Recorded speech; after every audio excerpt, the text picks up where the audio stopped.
بھی کر لی، یا اللہ تیرا شکر ہے. اور ایک شخص وہ ہوتا ہے جو کہتا ہے چلو ایک روزہ بھی ختم ہو گیا، دوسرا بھی ختم ہو گیا، چلتے چلتے وہ کہتا ہے کسی طریقے سے رمضان المبارک نکل جائے. لیکن ان دونوں میں کیا فرق ہے؟ نکال دونوں رہے ہیں، تاریخ دونوں گن رہے ہیں، سحری اور افطاری دونوں گر رہے ہیں، لیکن فرق کیا ہے؟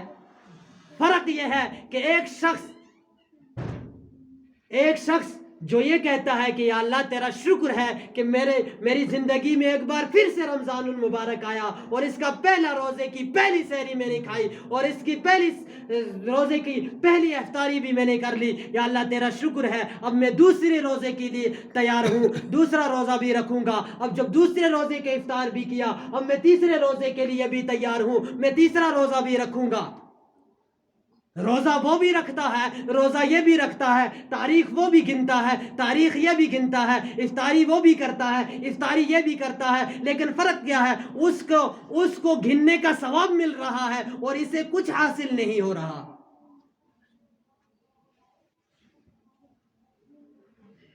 ایک کہتا ہے کہ یا اللہ تیرا شکر ہے رمضان المبارک آیا، اس کے روزے بھی میں نے رکھے، اور ایک کہتا ہے کہ رمضان المبارک آیا، اس کے روزے بھی میں نے رکھے، اتنے روزے ہو گئے، اتنے روزے ہو گئے. اب چلتے چلتے وہ کہتا ہے کسی طریقے سے یہ رمضان المبارک ختم ہو جائے.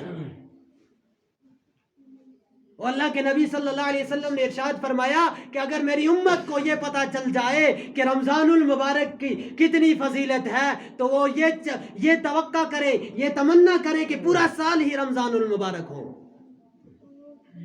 آج ہم ایک مہینے سے تنگ آ رہے ہیں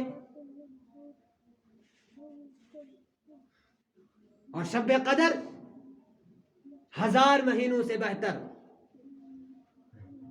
لیلۃ القدر خیر من الف شہر، 1000 مہینوں سے بہتر. 1000 مہینے 83 برس 4 ماہ کے ہوتے ہیں، 83 برس 4 ماہ کے ہوتے ہیں. اور اس سے بھی زیادہ اتنا نہیں کہا، بلکہ یہ نہیں کہا کہ 1000 سال جتنی عبادت کا ثواب، بلکہ کہا کہ 1000 سال سے بھی افضل. اور کتنا افضل اس کا علم بھی معلوم نہیں ہے، کتنی زیادتی ہے اس کے اندر.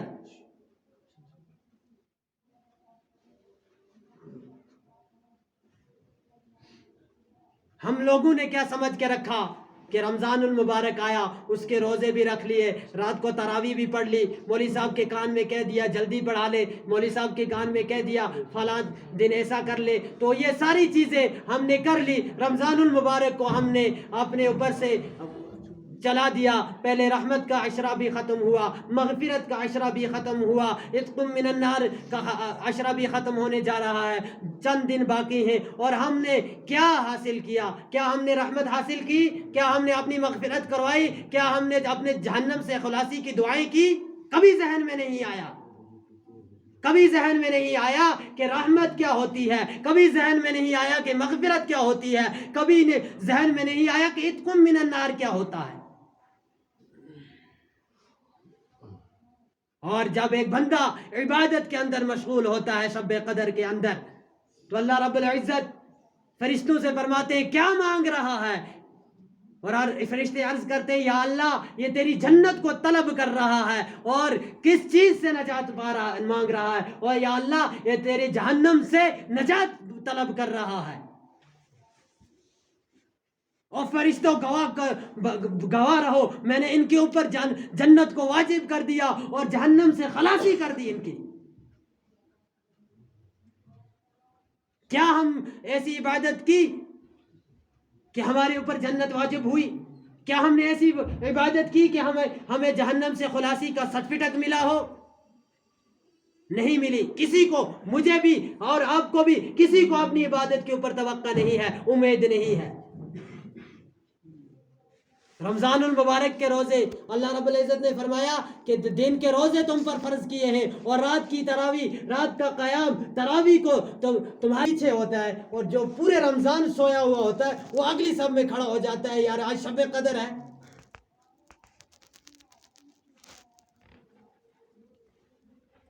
وہ شب قدر ہے، لیکن آپ اس سے پہلے بھی یہ کریں،